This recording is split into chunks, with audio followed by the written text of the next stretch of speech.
السلام علیکم ورحمۃ اللہ وبرکاتہ۔ روزانہ درس قرآن اور ترجمہ قرآن سننے کے لیے ہمارے چینل کو سبسکرائب کریں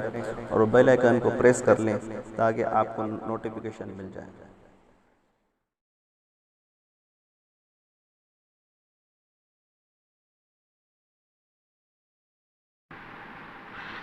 اعوذ باللہ من الشیطان الرجیم، بسم اللہ الرحمن الرحیم۔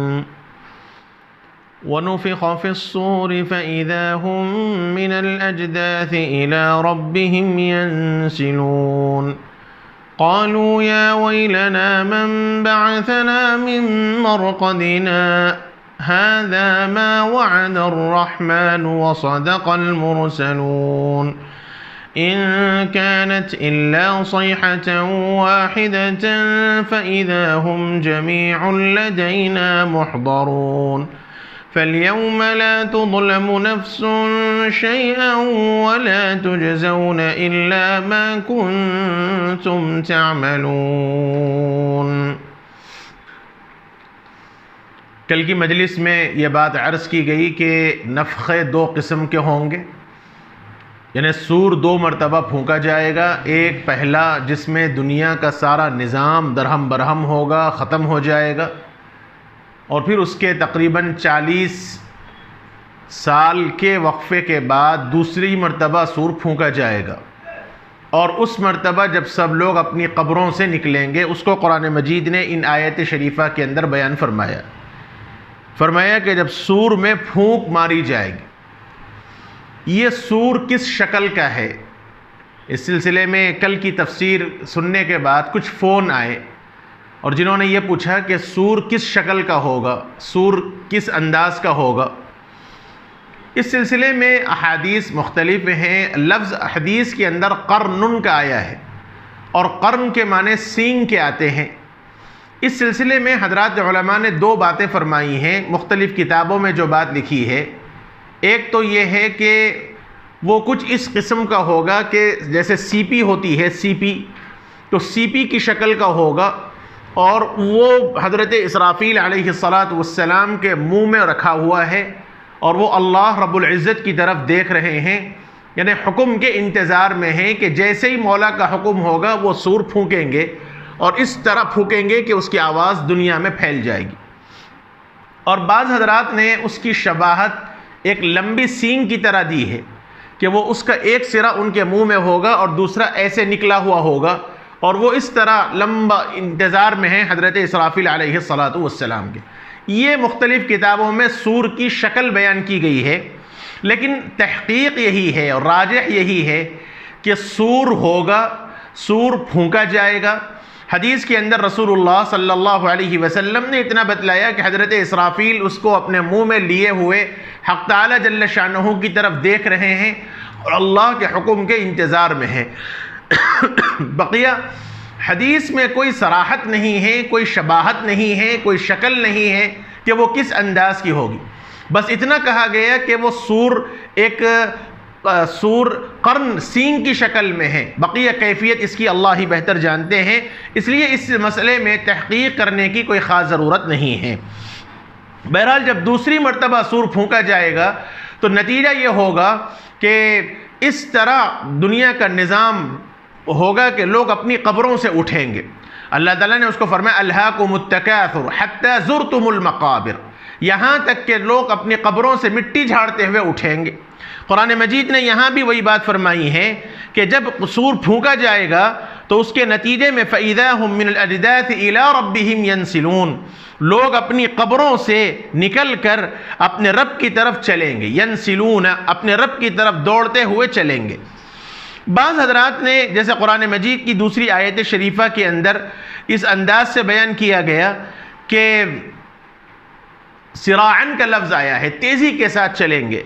اور یہاں کا جو لفظ استعمال ہوا ہے اللہ تعالیٰ فرماتے ہیں کہ سب لوگ ہمارے پاس حاضر کیے جائیں گے، اس طرح کہ سب لوگ اپنی قبروں سے نکلیں گے اور جلدی جلدی چلیں گے۔ آیات شریفہ کے اندر بعض آیات میں آہستہ چلنے کی بات آئی ہے، بعض آیات میں تیزی کے ساتھ چلنے کی بات آئی ہے۔ علماء نے فرمایا کہ دونوں میں کوئی بون بعید نہیں ہے، یعنی کوئی الگ نہیں ہے، بلکہ پہلی مرتبہ جب لوگ قبروں سے اٹھیں گے تو حیران پریشان ہوں گے، پتہ نہیں کیا ہو گیا، اور پھر اس کے بعد جب انہیں یہ احساس ہوگا کہ میدان حشر کی طرف چلنا ہے، اب اس وقت سب تیزی کے ساتھ چلیں گے۔ اور قرآن مجید نے اس کو ایک دوسری آیت شریفہ کے اندر یوں فرمایا کہ انہم الی نصب یوفضون یوم یخرجون من الاجداث سراعا کانہم الی نصب یوفضون، لوگ اس طرح اپنی قبروں سے نکلیں گے گویا کہ ایک متعینہ جگہ پر سب دوڑ رہے ہوں گے۔ اور ایک جگہ فرمایا لا عوج ولا امت یومئذ یتبعون الداعی لا عوج لہ، سب لوگ پکارنے والے کی طرف اس پکار کی طرف چلیں گے۔ اس طرح ہوگا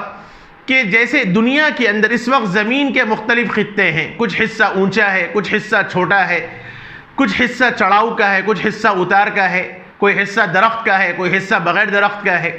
لیکن جب میدان حشر قائم ہوگا تو وہ اس انداز سے ہوگا کہ وہاں ساری زمین مسطح ہوگی، کوئی اونچ نہیں ہوگی، کوئی نیچ نہیں ہوگی، کوئی درخت نہیں ہوگا، کہیں سے چھپنے کی کوئی جگہ نہیں ہوگی، ساری زمین مسطح ہوگی، اور سب پکار اس آواز کی طرف، جیسے حدیث پاک کے اندر کہا گیا، رسول اللہ صلی اللہ علیہ وسلم نے فرمایا جب دوسری مرتبہ سور پھونکا جائے گا تو حضرت اسرافیل علیہ السلام یوں فرمائیں گے یا ایھا الناس ہلموا الی عرض الرحمن، لوگو رب رحمان کی پیشی میں چلو،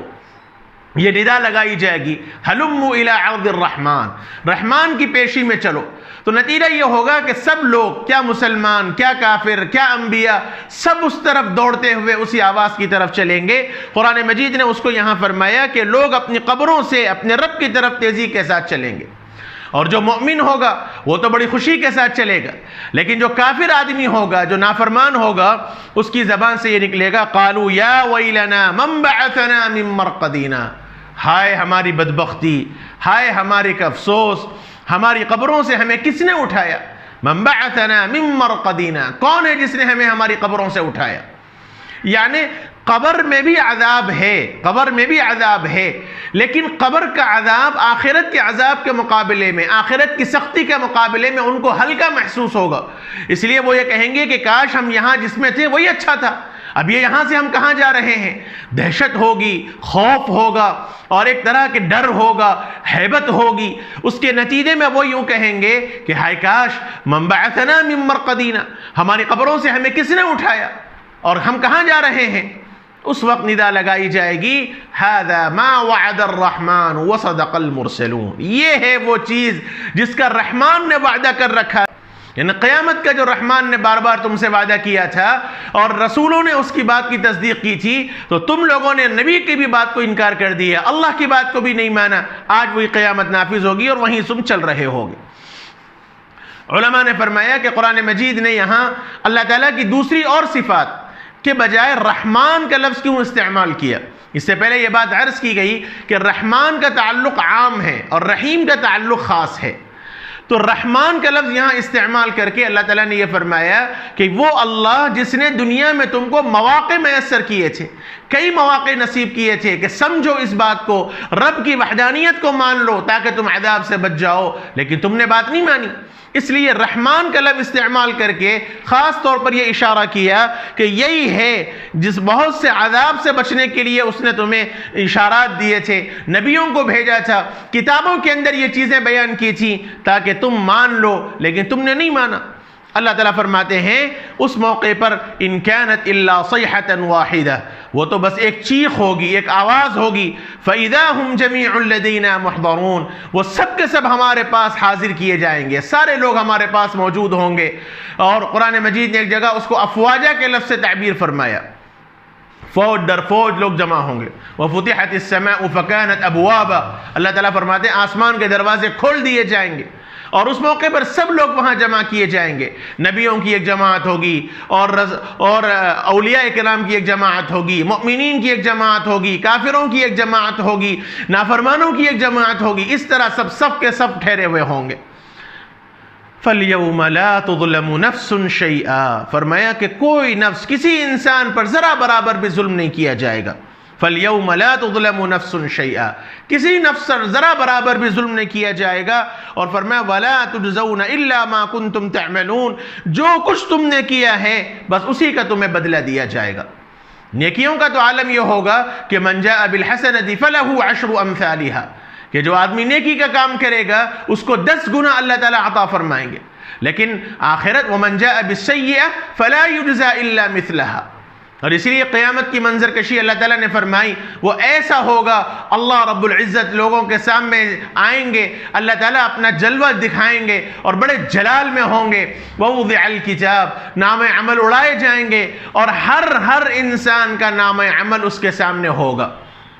ووجدوا ما عملوا حاضرا، اور وہ نام عمل کو جب دیکھے گا ڈرتے ہوئے، خوف کھاتے ہوئے، اللہ تعالیٰ فرماتے ہیں وہ انسان یہ دیکھے گا کہ صاحب یہ کون سا عمل ہے. لا یغادر صغیرۃ ولا کبیرۃ الا احصاها، نہ اس نے کسی گناہ کو چھوڑا، نہ کسی چھوٹے کو چھوڑا، نہ کسی بڑے کو چھوڑا، ساری چیزیں اس کے اندر موجود ہیں. سب چیزیں جو کچھ اس نے بندے نے کیا ہے وہ ساری اس کے اندر موجود ہوں گی. جیسے اس وقت سی سی ٹی وی کیمرے کے ذریعے آپ سمجھ سکتے ہیں، ایک سی سی ٹی وی کیمرہ انسان کی ساری حرکتوں کو قید کر لیتا ہے، اپنے اندر محفوظ کر لیتا ہے، جب چاہے اس کے اندر اس کو دیکھ لیا جائے. اللہ تعالیٰ فرماتے ہیں یہ فرشتوں کے ذریعے انسان کا سارا نام عمل موجود ہے. وَوَجَدُوا مَا عَمِلُوا حَاضِرًا، جو کچھ ان لوگوں نے کیا وہ سارے کو سارے وہاں پائیں گے. وَلَا يَظْلِمُ رَبُّكَ أَحَدًا، فرمایا کہ آپ کا رب ذرا برابر بھی کسی پر ظلم نہیں کرے گا، جو کیا وہ سب موجود ہوگا. بہرحال اور پھر اس کے بعد حق تعالی جل مجدہ نے آگے جنت کی کچھ صفتوں کو بیان فرمایا، کچھ جنت کی نعمتوں کو بیان فرمایا، اور پھر اس کے بعد انسان کو جنت اور جہنم کی ان نعمتوں کو بیان کر کے ایک نصیحت کی گئی، ایک نصیحت آمیز پیغام دیا گیا. اور جنت کی صفات اور وہ نصیحت آمیز پیغام جو اللہ نے اپنے بندوں کو دیا یہ اگلی آیات شریفہ کے اندر ہیں. انشاءاللہ اس کی تفصیل کل کی مجلس میں ہوگی. وصلی اللہ وسلم وبارک علی نبینا محمد وعلى آله وصحبه أجمعين والحمد لله رب العالمين.